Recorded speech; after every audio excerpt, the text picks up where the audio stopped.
Hi everyone, welcome, and I hope you'll enjoy the discussion. I'm Tom van der Hoven, International Development Consultant for IIMC.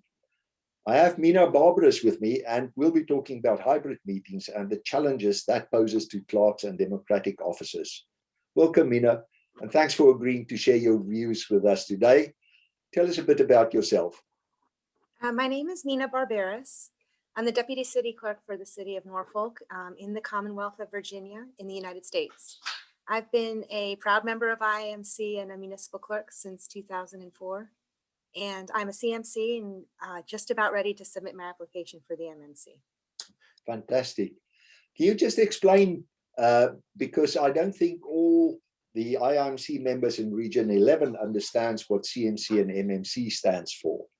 If you can just, might be interesting for them just to know. CMC stands for Certified Municipal Clerk. That's the first level of designation, showing professional competence in our field based on an international standard.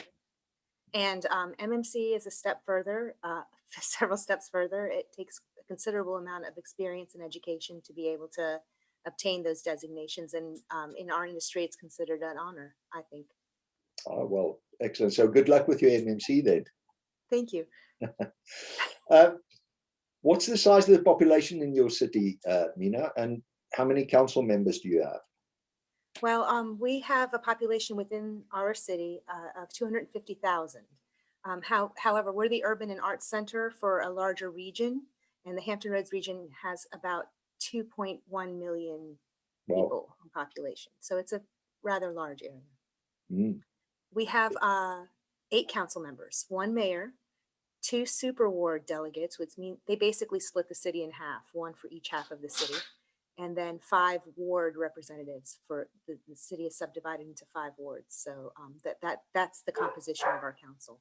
We have the manager, the city manager, the city clerk, and the city attorney as our appointees.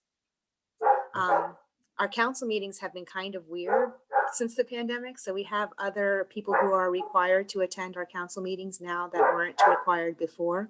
Right. That includes 1 person from the IT department who's extremely competent, very professional.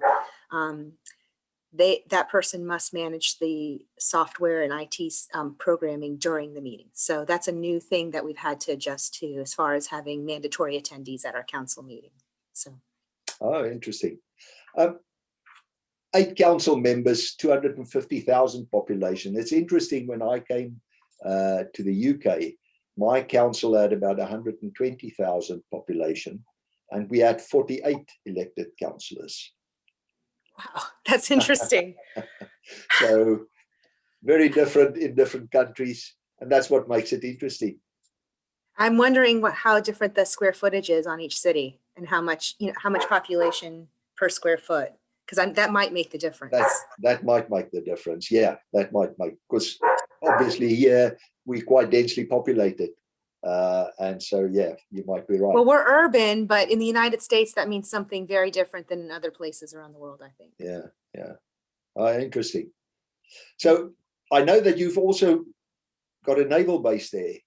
Oh, yes, we do. We have the world's largest naval base. Really? In the city of Norfolk, yes. And we're also home to both of the Allied Command transformations and the Joint Command for NATO. We have the both North Atlantic headquarters in the city of Norfolk. So we have pretty significant responsibilities as far as managing our city, because it houses 3 very important things. And also we have the Port of Virginia too. So we're a hub for the transportation as the southern tip of the northeastern corridor of the United States. It starts in Norfolk, moves through Washington, D.C., and up through New York. That's we're the southern tip, and we're also the port where everything heads out. So another big factor in Norfolk and why we have the technology that we have is because of the subsea cables that provide internet to the world. Those come directly into the city of Norfolk. So the internet cables that feed Europe, South Africa. Well, I think they're developing the South African one now. It's almost finished. And one other run directly into Norfolk. So we're a hub for communications. We're a hub for e-commerce, and we also have the port and all those ancillary businesses that are involved in that. So it's a lot of pressure to get Yeah, everything right, even in the pandemic. yeah, I can imagine that. So large city, but also with a very strategic role to play and some really key industries that rely on you. Yeah, interesting. We know that councils have been hosting virtual meetings, but as we come out of lockdown, people will probably want to meet face to face again, or some would, because can imagine that for some people it's been an advantage not having to travel, or giving them a bit more flexibility. What's been your experience in Norfolk? It's been an adjustment. Drastic change is never easy. The city clerk in Norfolk, Alan Bull, he's always been leaning forward with technology because of all of those reasons that I mentioned previously. Yeah. So we already had a system in place that fully automated our council meetings with Granicus. The one thing that we did not anticipate was having to have remote locations for each council member. All of our technology was geared around having one central meeting location and managing the meeting electronically in that one spot. So there was a lot of adjustment trying to work out how we were going to keep everyone connected during council meetings. Yeah. So the procedural adjustments were made quickly. It was like a sink or swim situation. Those departments that had great working relationships and strong interdepartmental communications, they were able to adjust much more smoothly than those who did not have those systems in place. Communications were very important between, like the strength of connections between departments was very tested during the pandemic. The council meeting project lifecycle, which what I consider is the council meeting project lifecycle, is whenever you develop the individual item for the agenda, you build the agenda as a whole for the week, then you publish the minutes after the meeting, and then you manage the record. That's the life cycle in my opinion. Yeah. And during the pandemic, we've been able to streamline it. And we finally got people on board who were not on board for e-government, which, wow. you know, for a while, you know, us Gen Xers have been pushing for e-government, and it's from both ends has been, you know, the confidence has not been there. There's no choice. We've had to do it. So people are seeing the streamlining in the processes and the ability to track the workflow much better. I think people are seeing the benefits of the e-government through the pandemic. Yeah. In the beginning, we had a little trouble deciding between WebEx and Zoom. I think a lot of people were playing with that idea. We decided to go with WebEx because Zoom has fixed it since, but in the beginning, I don't know if anybody else remembers people Zoom bombing. It used to be a thing where just a random person would appear into the Zoom call, busting through the security measures. So we did not want that happening during a council meeting. At that time, we thought we had no option but WebEx. So we decided to go with that. We've invested in it, and it's been working fine for us. One thing that surprised me a lot, because I did a lot of time talking about those transatlantic cables that run directly into Norfolk, but I was very surprised at how much trouble and limitation we had in having everyone connect. Like connectivity between the council members in different locations was really an issue. We didn't want any of that spooling going on live television. So the IT department put in a lot of work, boosting signals, making sure that everyone has the best available connection that they can for the meeting. And we've had some bumps in the road, but we've been, you know, foreseeing it and mitigating it before any major incidences have happened. So I'm pretty happy with that. One thing that the council has been discussing, and we as a clerk's office have been discussing, is the digital divide in America, people who have connectivity to the internet versus those who do not. Right. I feel as though the people who are disadvantaged technologically have had less access to government during the pandemic. It's been easier to get a hold of people via email as opposed to via telephone, and it's been impossible in person. And people, particularly over the age of 80, have trouble doing anything that's not in person. So City of Norfolk has been taking great lengths. They've even discussed knocking door to door with people. Like they've been trying to take efforts to get people connected. And that's one thing that I really think that should be studied further academically. I think it's an opportunity. And I have been I am in the process of studying it some way, but my research is going to change completely now that COVID is done. But I really do feel like the issue of the digital divide and the effect on access to government and democracy really needs to be looked at. Interesting. Well, good luck with that. I'll need it. Yeah. One of the things I found in the discussions I've been having is that not everybody has the same view as to what constitutes a hybrid meeting. How do you see a hybrid meeting? Is it one where one person or two people sit in a room and the rest are all virtually connected? Or how do you see hybrid meetings? Well, the city of Norfolk, I have to give you a little bit of background information on our jurisdiction.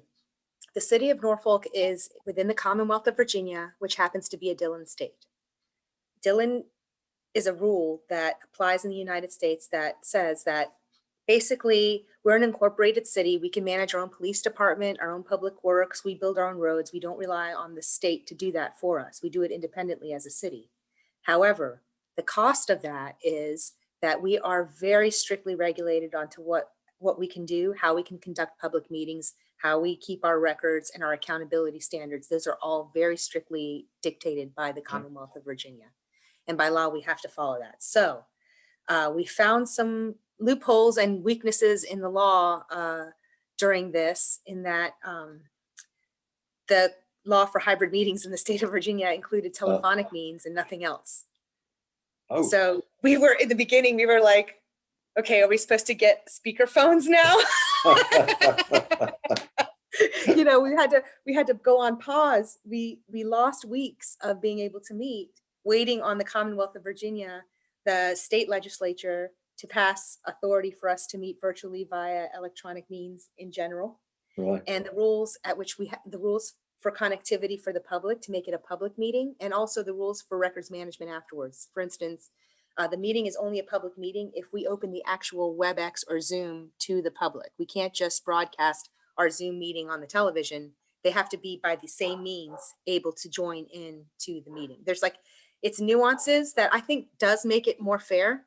Yeah. But it definitely makes the job of the clerk a little bit more nuanced, if you will. So there had to have been some changes made at the state level, which did take some time. We had to have the governor sign it into law, and it did happen, but only for a limited time. We're very limited on hybrid or virtual meetings in that it can only be during a state of emergency. And currently, outside of a state of an emergency, there are only 2 allowable reasons for council members to attend virtually. And that is because of medical or other serious personal reasons, or because there's a declared state of emergency. That's the current state of the law, and that is currently how I view a hybrid meeting. In my opinion, it's 1 or 2 council members who have some reason for not being here that's important. And they had to attend virtually, but the meeting still carries on in person. So some of those nuances is that we have to, in the actual law, not in the state of emergency bill that was passed, we have to note their virtual appearance in the minutes and how they appeared. Right. So for instance, if somebody attends via WebEx, we have to put via video conference inside of the minutes, or it's not valid. We have to have the reason why they're not there written in there, and also their actual physical location. So it can't be like on a mystery beach in the Bahamas. You know, you have to say exactly where the person was at the time of the meeting inside of the minutes, or else it's no point. Oh, wow. That pre-pandemic legislation didn't address a lot of things, and they didn't address anything as far as no central meeting location. So the emergency bill was passed into law. The General Assembly passed it, the governor signed it, and it's for a limited time frame. We're able to hold those hybrid meetings, but I do not foresee it happening in the future. Right. So do you think coming out of lockdown that you'll have to stop with hybrid meetings then? Is that correct? Yes, but in all honesty, I think the entire council is in agreement that we don't want to meet virtually anymore. We want to see each other. We want to be in the room. That synergy is important to us, so we're striving towards that.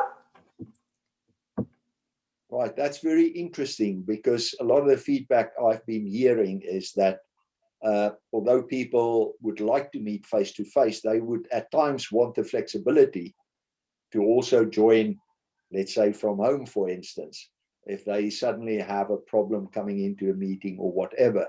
So that they would like that choice to be available. But I believe, in my opinion, I believe there's too many people below the digital divide in the city of Norfolk for us even to consider that. But that's my personal opinion. Right. Okay. Well, that's interesting.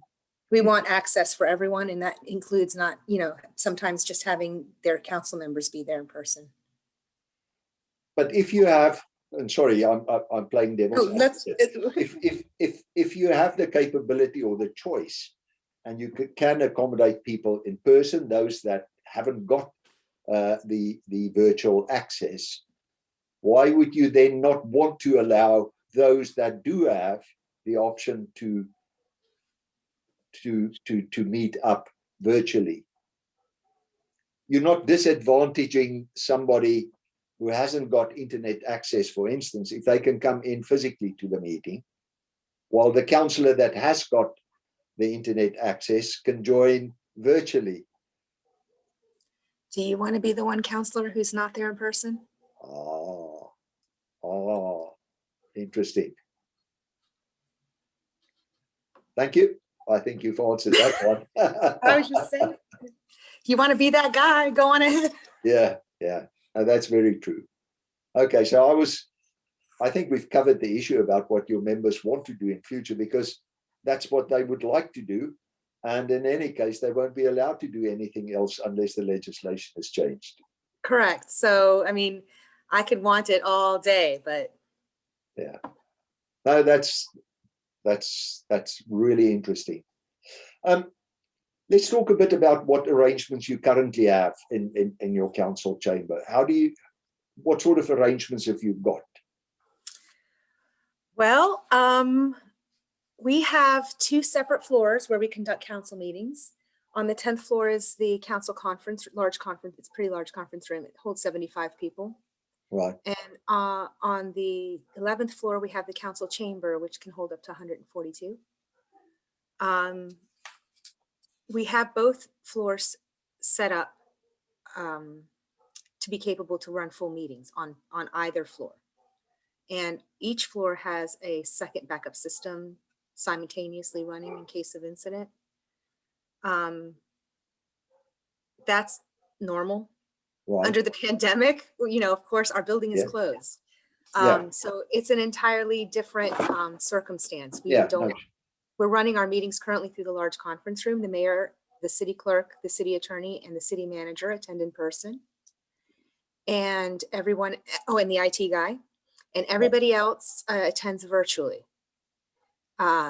So in a way, it is a hybrid meeting because 4 of the necessary of 12 are there. We have the setup so that it could accommodate 4 in person and 7 virtually, or we could do all of them 6 in person if we use the council chamber. Currently, the citizens tap in through either WebEx or telephonically. We give them the option to call in. We do still have the speakerphone.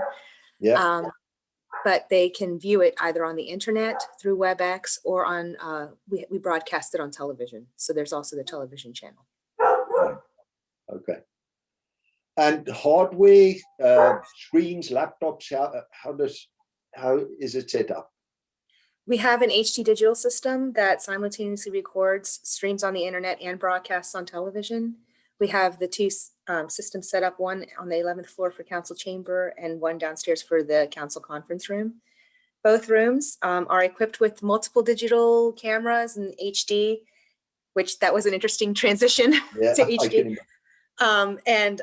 Their speakers are positioned to provide the 360-degree coverage of the audio. Council chamber on the 11th floor has 5 60-inch LED large screens and its own private wireless network to accommodate secure e-voting and all the tablets associated with that. We don't want anybody jumping on our network while we're voting. We also have 12 individual HD microphones set up for each person on the 11th floor, and each person who sits at the dais. so that we can get HD audio quality for the television channels like that. Right. So we do that. On the 10th floor in the conference room, which is what we're using now, we're not currently using council chamber because it really does look empty. So we just use the council conference room. We have 3 LED large screen TVs and 3 LED monitors. We have a fiber optic network in there that accommodates for e-voting as well, and also the meeting management system. And we have 2 digital steerable arrays and a microphone podium, podium microphone. So we have robotic like cameras that do the HD recording, and that person in another room can control that robot, with a remote control or something. It's beyond my knowledge. Wow. They automatically move. And we got a lot of that, we had that pre-existing inside of the room, but we had some issues come up. So we did have to upgrade a lot of that equipment with some COVID CARES Act, which is federal relief for COVID. Right. What happens when you're webcasting and if your system goes down? What do you have to do? Do you have to stop the meeting? We have 4 backup systems. So that's never happened. 4 backup systems. Well, we have the 1 primary that's recording. We have a secondary backup on that floor.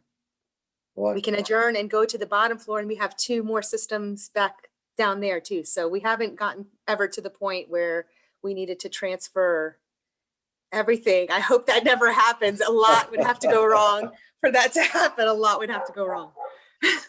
And if that did happen, let's say that did happen, what would legislation require you to do? Would it say you have to adjourn the meeting until you can have it recovered? Yes. Okay.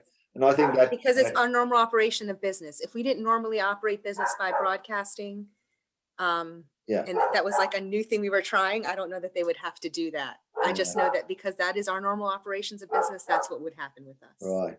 Yeah. It sounds very impressive what you have.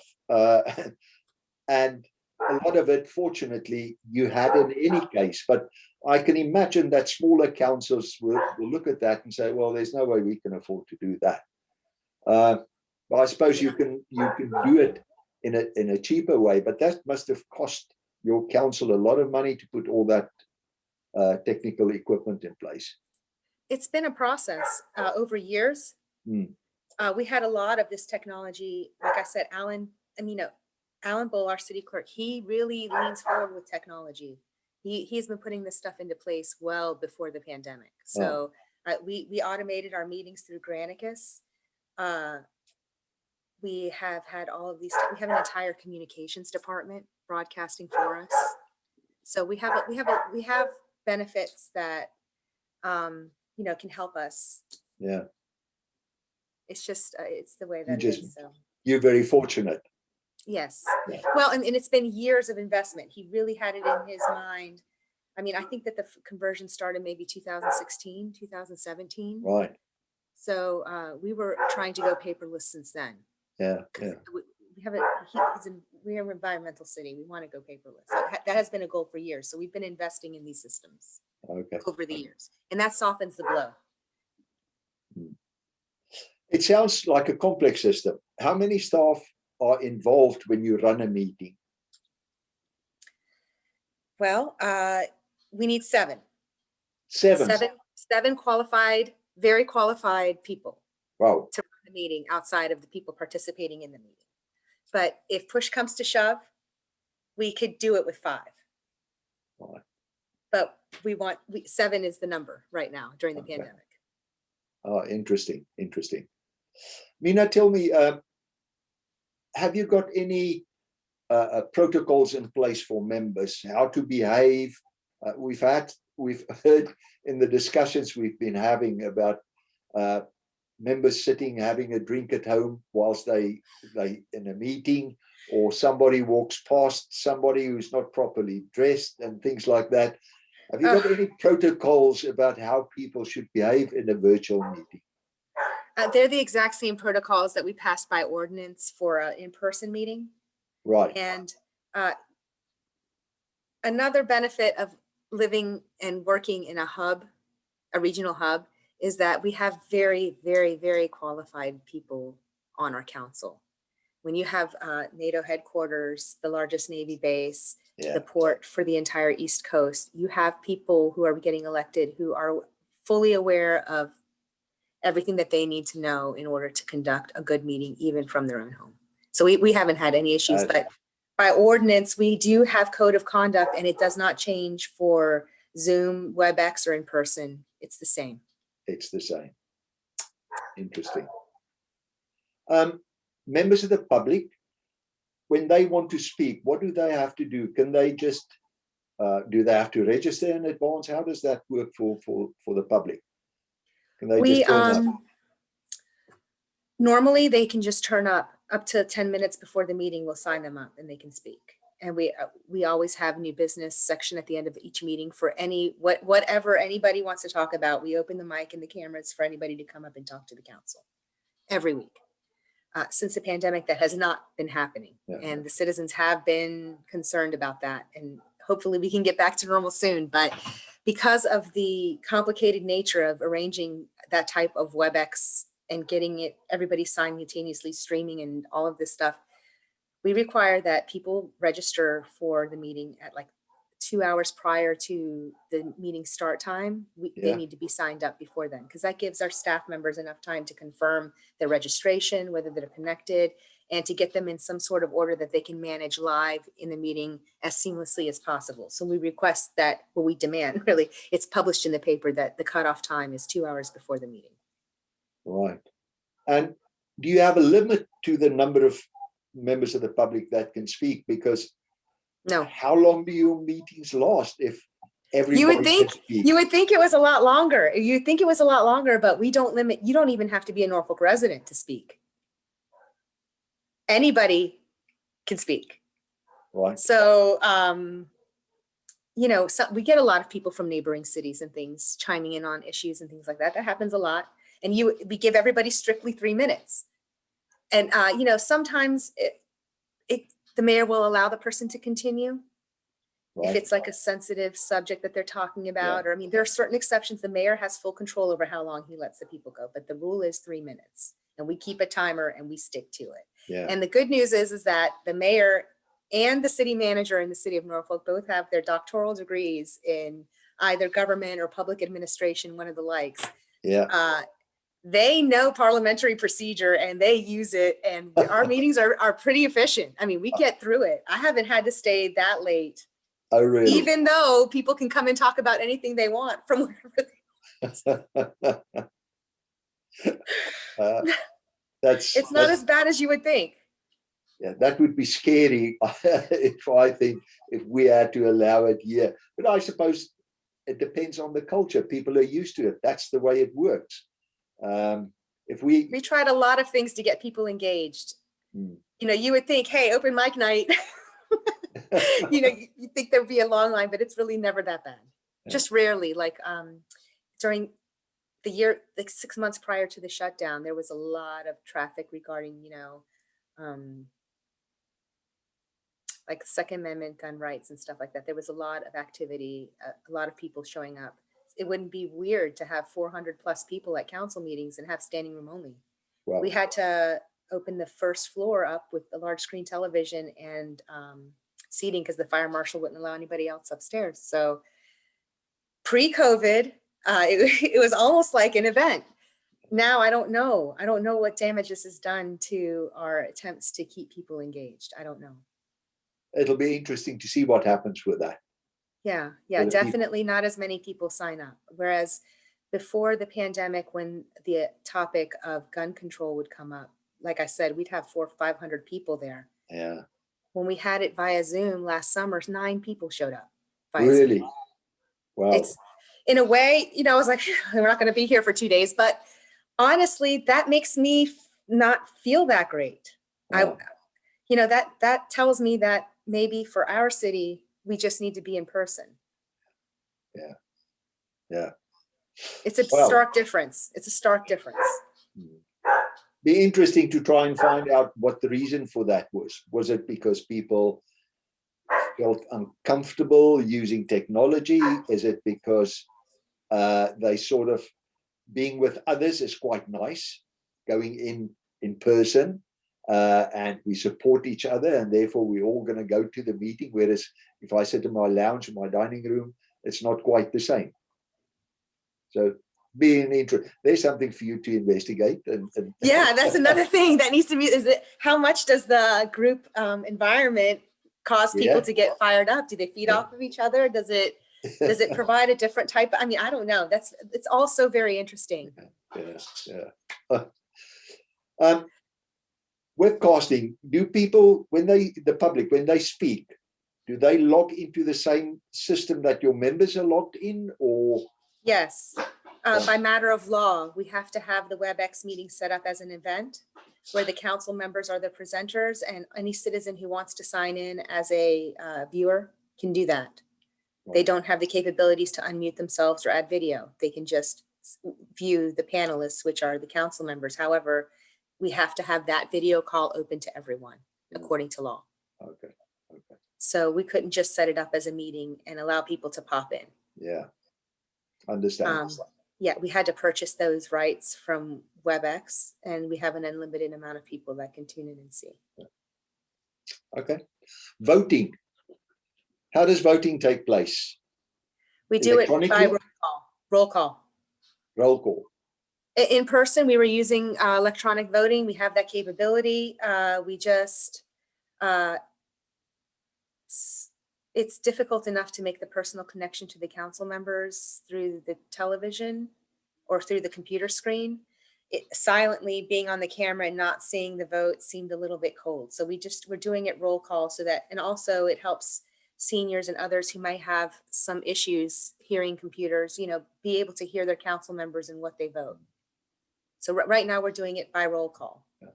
I would imagine in your situation with 7 or 8 members, it's not an issue.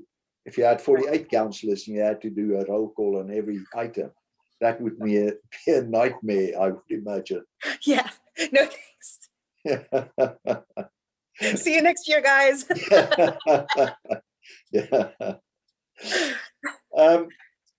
Telephone, can members dial in by telephone? We do have one council member who does not use the computer like that. He's a senior member, and he does call in. He does call in. So he's on speakerphone on the conference table when others are on WebEx. And is he going to be able to do that in future as well, or will that come to an end? No, he can do that. He can do that. He's senior. He's very senior. He's very advanced in age, so he has a medical reason sometimes. Okay. He's got a standing. Reason to. Yeah. No. Well, that makes sense. That makes sense. Did you have to do a lot of training with members? I would imagine from what you've said in the past, your members are quite proficient in technology. It's not an issue, and your staff as well. So the biggest issue is some of them know it better than we do. That is a big issue. No, but we have a very proficient council.